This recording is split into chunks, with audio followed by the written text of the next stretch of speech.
Welcome back to another episode of Money Matters with Sid and Gautam Misra. I'm Sid Misra. I'm Gautam Misra. And we're here with another episode discussing different financial topics that we think are relevant to our audience and talking a little bit about the economy as well. Now, in today's episode, we're going to be going over Social Security, which has a deeper meaning for you now, more recently. And then again, like I mentioned, we'll be talking a little bit about the economy and the Fed's moves as well. So let's talk a little bit about the economy first, see where things are going on a macro level. In September, the Fed cut interest rates by 0.5%. In November, they followed that up with another rate cut of a 0.25% rate cut. Why did the Federal Reserve make these moves? So what happened was when inflation became rampant in 2022, the Fed very aggressively started increasing interest rates to get inflation under control. They left it like this for about a year and a half, and gradually starting this year, they started seeing signs of inflation getting under control and inflation cooling.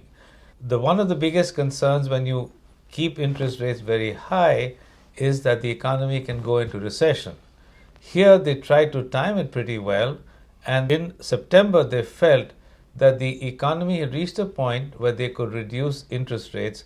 So the federal funds rates were reduced by 0.5%, that's 50 basis points, and then last month they reduced it by 0.25%, basically because they felt that inflation was on a downward trend. So they felt that inflation was cooling, and they wanted to make sure that the economy itself didn't cool too much, correct? That's right. Because it was heated, they tried to control the inflation, and they were very concerned that if they kept it high too long, the economy would go into recession. So they started easing, and it seems that they've done a decent job because so far everybody's been talking about an imminent recession for the last 2 years. That hasn't happened, and they seem to have brought the US economy to, some people call it a soft landing, some people say there's no landing, it's just continuing to grow, and most people are very optimistic about where the US economy will be going forward. And the Fed makes that move on a macro level from the top. What does that mean for the everyday person on Main Street? So the hope is that interest rates that matter to the everyday person, like credit card balances, home mortgage rates, student loans, consumer loans, the interest rates drop. Unfortunately, that hasn't passed on. The federal rate reduction hasn't passed on to these areas. The hope is that as the Federal Reserve reduces interest rates, the banks will start easing on their requirements for the consumers to borrow. They'll pass on the rate reductions to the consumers, and hopefully with that, the consumers will be able to either buy more houses or be able to spend more. So we're looking at hopefully lower mortgage rates, hopefully lower rates on car loans. I've seen in my high yield savings account, my Amex one, the rate drop below 4%. So I guess that's also tied to the Federal Reserve lowering interest rates as well? That always happens. When the Federal Reserve drops interest rates, the savers get penalized. Interest rates start dropping, and people who are retired, who are counting on interest from their bank CDs, they have to start living on less income. People who have saved excess and want to get a better return on their savings, they also start seeing a lower interest on their even high yield savings accounts. I'm not happy with that. Well, here's the other part. If you tighten too much, then the economy can go into recession. Companies start laying off people, unemployment starts rising. So there has to be a balance. And the Fed increased interest rates tremendously in 2022. That's why the savings interest rates were at 5%. It's coming closer to what is normal, which I think should be somewhere between 3.5%. But again, a lot depends upon what the Federal Reserve does on the feels of how the economy is doing and what whether they continue to drop rates or just keep it where things are. And then one last economic question here. Heard a lot of noise about this being a tough year in the markets, things, a lot of uncertainty. How have markets performed this year? If you look at the US stock market, it's done extremely well. But if you judge by the S&P 500, it's in the high 20s. But also, what's important to understand is while there may be some companies in the S&P 500 who've done exceptionally well, other companies have done well too. One of the reasons why the stock market continues to do well is because of the earnings of the companies, and the companies' earnings have still come out positive over the previous years. The U.S. companies are very good at getting earnings and being profitable. Very profitable. And one of the most important things to remember is never bet against US corporate CEOs or US corporations. They will find a way to make themselves more profitable. History has definitely shown that, so it's good to stay invested, right? Correct, absolutely. Okay, so we've talked a little bit about the economy. We're going to switch it up to the main focus. You just turned 70 years old. Yes. Last month in November. You're finally claiming Social Security. I just want to say congratulations. On behalf of all the taxpayers, you're welcome for supporting you. Yeah. We're very happy to take that on and take that burden on, and you are now being subsidized by the U.S. government. Technically, no. I paid into it for 35 That's years. True, that's right? true. I like to think that I've earned my Social Security. And the fact is that while I'm still working, I'm still contributing to the Social Security field. So please don't feel too cheerful about the fact that you're supporting us. I'm still supporting myself. Excellent. So you just claimed Social Security after turning age 70. That's obviously not the earliest that you could claim. The earliest that you can claim is 62. So can you tell the audience why you decided to wait past 62, past your full retirement age of 66, and wait until age 70? Whole host of reasons. One of the things was I didn't need the money at 62.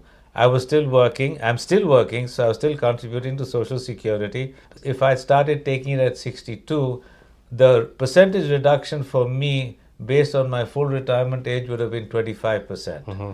People who are born 1960 onwards, if you take it at 62, your normal retirement age is 67, your penalty is 30%.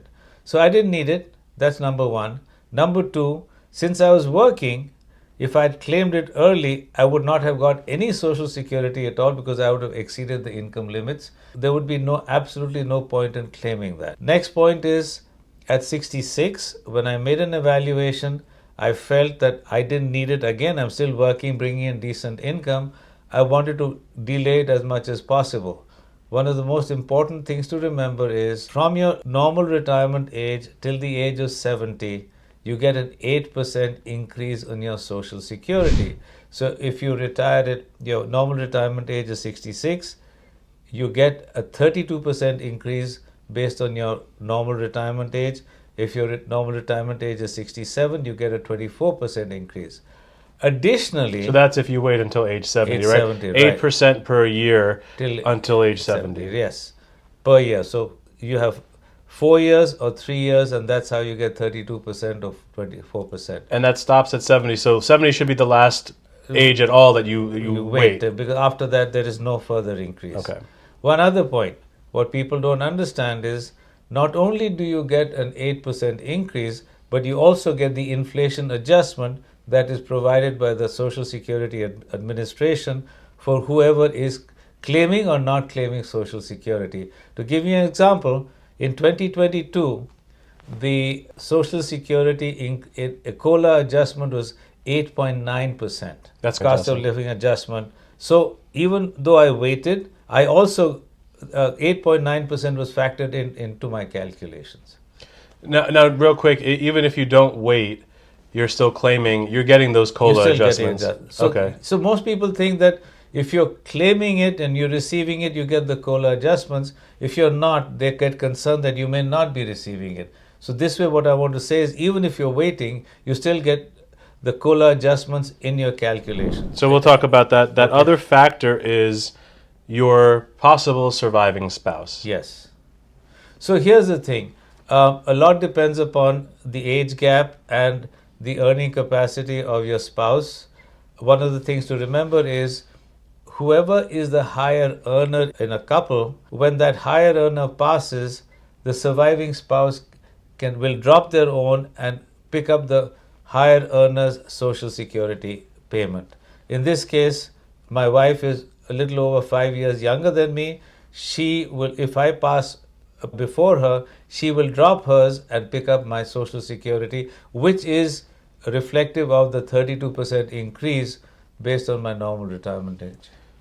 So there's a little bit of planning that you did. This is not a decision that, unlike most people, this is not a decision where you just decide. You're looking at all the different factors to make that decision, right? Number one, you were still working. Yes. So why claim on something where you're still working and there is an earnings test there? So if you earn above a certain amount, and that limit is very low, it's about $44,000, Yes. $45,000. If you earn above that, they withhold some of your benefits, and they'll pay that back later, but you're still Not receiving the anything benefit. at all, right? You claim early, you get a reduction, 25% or 30%, depending on when your full retirement age is. You get 8% increases each year on your benefit that you wait past full retirement age until age 70. And then the last part, which I think is really important, spousal planning, right? I think a lot of people, when they claim, they think just about themselves. I want this money, this is my benefit. They don't understand that if you have a spouse that may have not worked, they could really benefit from you doing some planning, right? If you wait until 70 and pass away, they can step into that benefit, your benefit, and get that high number, 132% of their full retirement age benefit, right? Correct. There are some things there, those factors there that I don't believe most people consider when they file and claim Social Security. They don't. So somebody, there's an economist in New York Times called Peter Coy who did a study, and his analysis was, it's as if you're sitting at home, you're probably on a diet, and you see a jar of cookies there. You can't stop yourself from eating it. You just want to take your hand out and eat it. Many people think, oh, I have a Social Security which is available to me.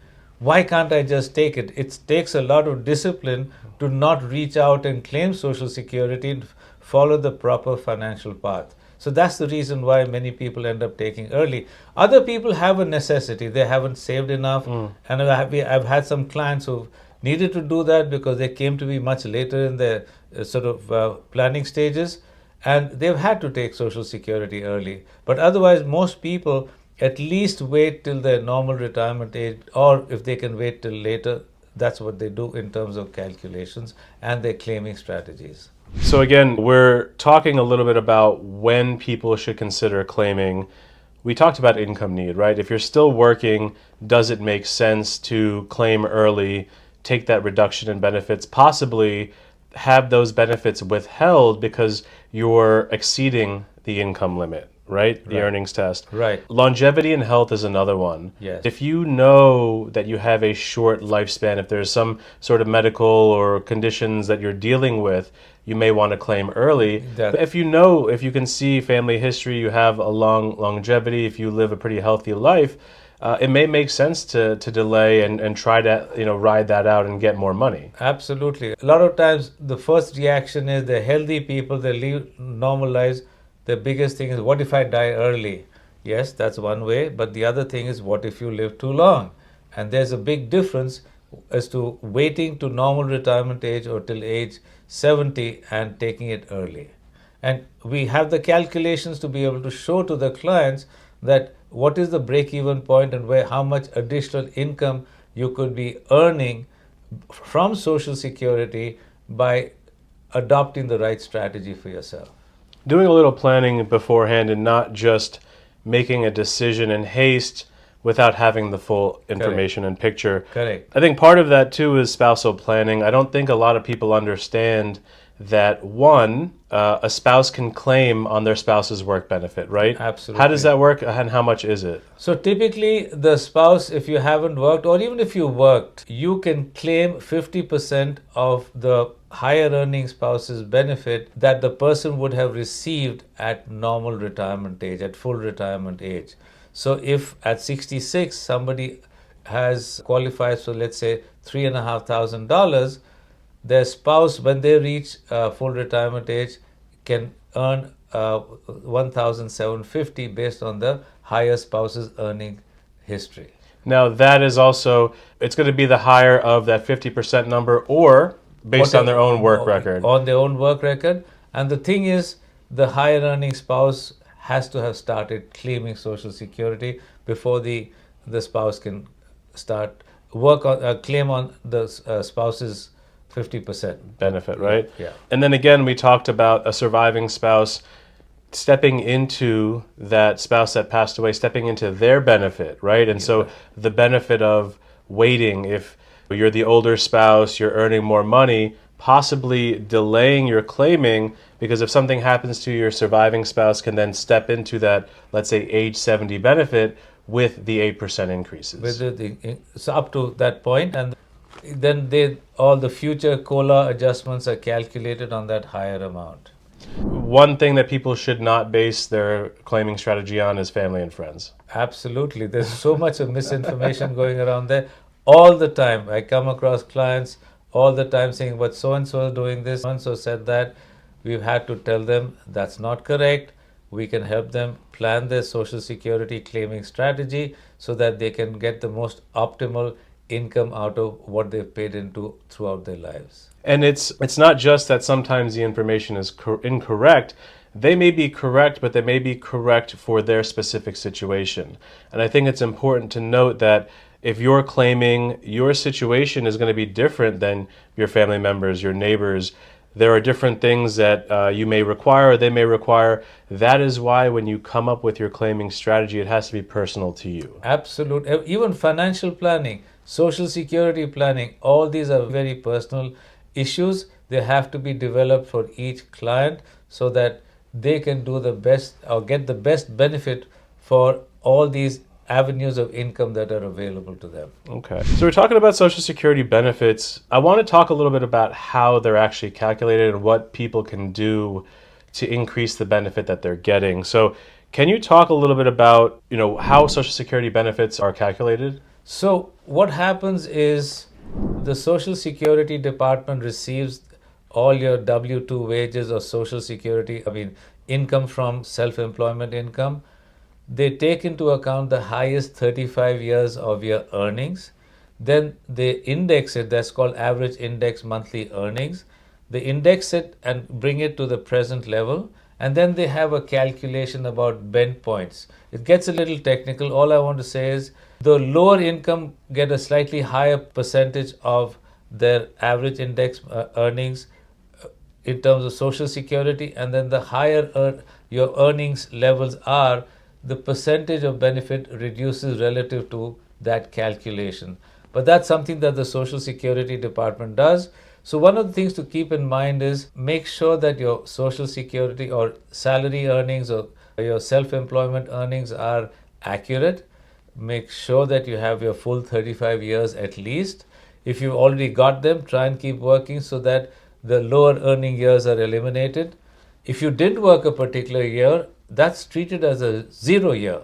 So what happens is that drops your average earnings. In my case, I came into this country much later. So I didn't have 35 years worth of earnings. So it's made a difference by continuing to work in addition to the fact that I didn't need the Social Security. So that's really interesting. So they take the highest 35 years of work history, they'll do some math and figure out what your full retirement age benefit is. Like you said, if you don't have 35 years of work history, the years that you don't have, let's say you only have 30, that's 5 years worth of zeros that brings down the average. And so what you want to do is try to continue working for the full 35 years so that you don't have any 0 years. And then if you're able to continue working, the way it usually works is when you start working, you have lower earning years, and by the end of it, you have higher earning years. Part of your strategy to increase your benefit could be to continue to work so that those higher earning years that are later on in your life are replacing the earlier lower earning years. And that increases your average. One other thing, I don't know if you addressed it before, is if you earn above a certain amount before your normal retirement age, Social Security is reduced. And its reduction is $1 for a certain amount. I don't remember the exact numbers. But once you reach your normal retirement age, and you can earn whatever you want, and your Social Security, if you're claiming, will not be affected. That's something to keep in mind. And actually, what I want to do real quick is just give everyone a reminder. You can go to the Social Security website, and we recommend doing this, setting up an account, ssa.gov/mystatement. Going to that site, it is the Social Security Administration's website, creating a profile and logging in and registering it to your Social Security number.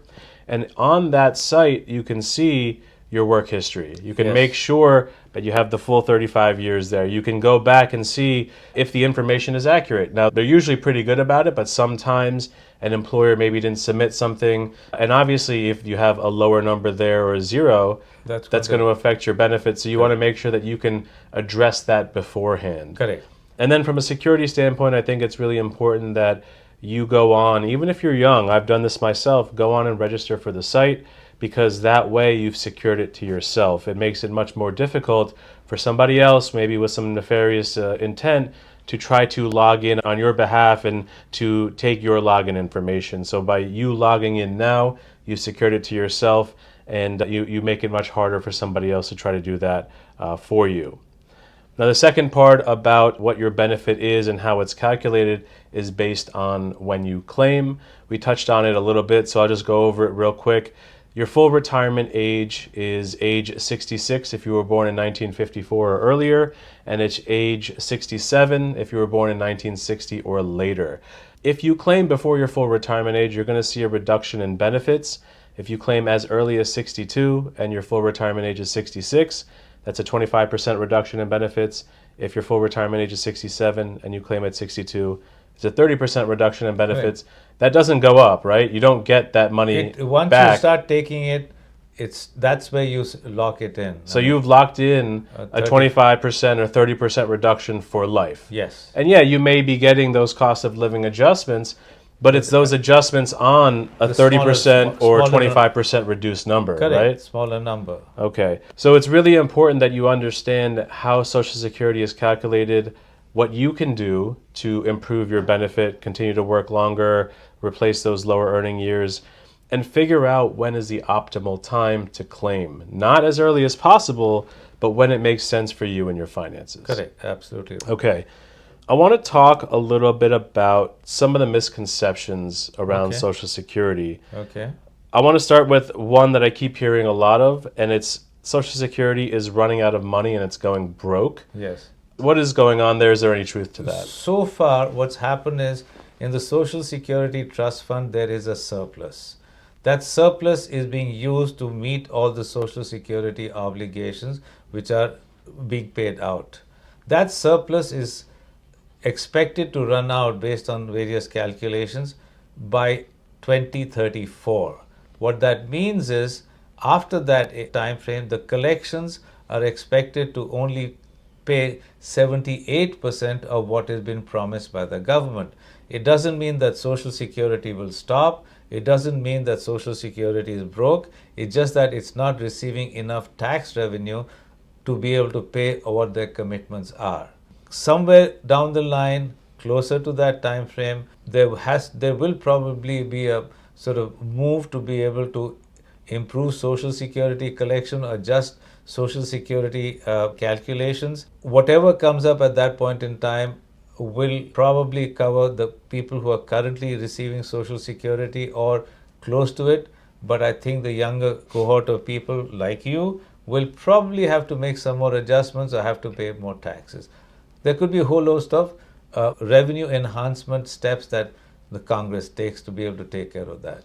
So some of those could be increasing the full retirement age, right? Yes. For those born in 1954 or earlier, their full retirement age is 66.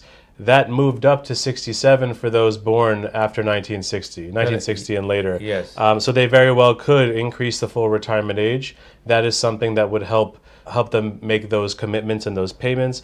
The other one would be to increase the amount of income that is subject to Social Security tax. Can you talk a little bit about that? Because Social Security pays the adjustment, the average index monthly earnings is calculated up to a certain income amount. Social Security tax of 6.2% and the employer's share of 6.2% is calculated based on a certain level of income. I think this year is either 168,800 or 172,000. I don't remember the number exactly, but you pay your 6.2% on that. What may happen is Congress may increase the limit on which you pay your 6.2% tax for contributing to Social Security to be able to increase the revenue there.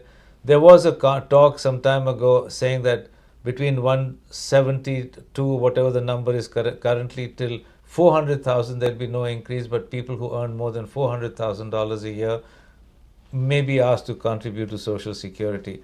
So there could be a lot of ways to enhance the income, but depends upon how Congress comes up with this formula to increase the Social Security revenue to pay their obligations. Okay, let's go through another misconception here. Misconception number 2 is that Social Security benefits are not taxable. That's not true. While you paid Social Security tax throughout your life, when you receive Social Security, a part of it is taxable. At some income levels, 50% of the Social Security is taxable, and after that, 85% of your Social Security is taxable. What that means is, let's say you earn just a simple number, say $25,000 as Social Security. If your income is above a threshold, you may pay tax on 85% of that number. That number will go into your taxable calculation in your income tax return. Just keep in mind, you're not being taxed at 85%, but 85% of your Social Security is included in your taxable income, and you pay tax at whatever your tax rate is. Okay, so it is taxable up to 85%, but it could also be 50% of the benefit subject to income taxes. Yes. Okay. Another misconception, Social Security will provide me enough income for retirement. It depends upon what your lifestyle is, but Social Security is part of a three-legged stool, so that's only one leg from as part of your retirement plan. Hopefully you've developed a good financial plan in life where you don't rely entirely on Social Security. You have other assets to help you meet your retirement expenses. But there are some people who do rely entirely on Social Security for their later years in life. But technically, it's basically only one leg of a three-legged retirement stool. Okay. We got a couple more. My ex-spouse can negatively impact my Social Security benefit. Depends on who is the higher earner. If you meet the age requirements and if you are married for 10 years or longer and you then get divorced, you can claim based on your ex-spouse's record, and that has no effect on your ex-spouse's Social Security calculation or their payment. So yeah, the ex-spouse can claim on their ex. The ex doesn't have to know, they're not notified. Also don't have to know. It doesn't affect their benefit at all, and you as the ex-spouse can claim and get that benefit. Claim your own, yes. Okay. I think the last one we want to talk about, and I just want to reiterate this point here, and I've heard this a couple times, I'm not sure why, but you can claim early, let's say at age 62, and then your benefit will be bumped up later at full retirement age. Absolutely false. The only thing that can happen is if within a year you change your mind, pay back everything you received, you can then delay taking Social Security till your whatever your decision is, till your full retirement age or normal retirement age. But you cannot get two different Social Security calculations, like claiming early and then getting it bumped up later on. That's absolutely false. So once you make that decision outside of that one do-over where you're required to pay all the money back, once you make that decision, you're locked in. You're locked in. Okay. So just wanted to recap before we end here. We talked a lot about Social Security. You claimed at age 70. We talked about the benefits of doing so, some of the disadvantages of claiming early. And we also touched upon how people should approach their claiming strategy, right? How does it fit within their income plan? Hopefully they have an income plan. How does it fit within their family finances? They have a spouse. Are they taking that spouse into consideration? Are they taking their longevity and health into consideration? or are they just making a quick decision? They want to get their cookie as fast as possible. That's true. They don't want to wait. So I think the important things that we want people to understand is there are a lot of moving parts with Social Security. There are a lot of things to consider. Make sure you're making this decision within the context of your own personal finances and nobody else's, and how it's going to affect you and your spouse. And if you have questions about that stuff, this is worth asking a professional. It's worth having someone to talk to.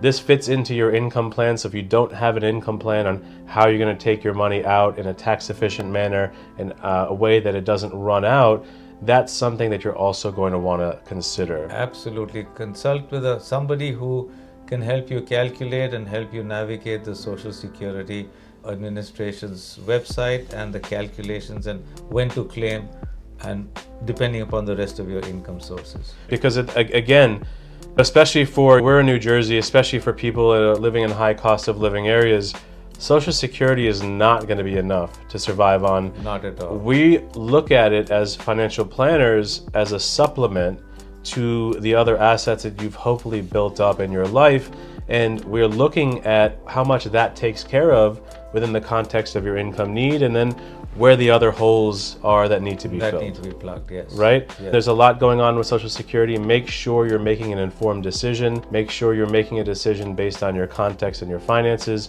and ask for help if you need to. Thank you so much for tuning in to another episode of Money Matters with Sid and Gautam Misra. We'll see you soon. Take care. Thank you.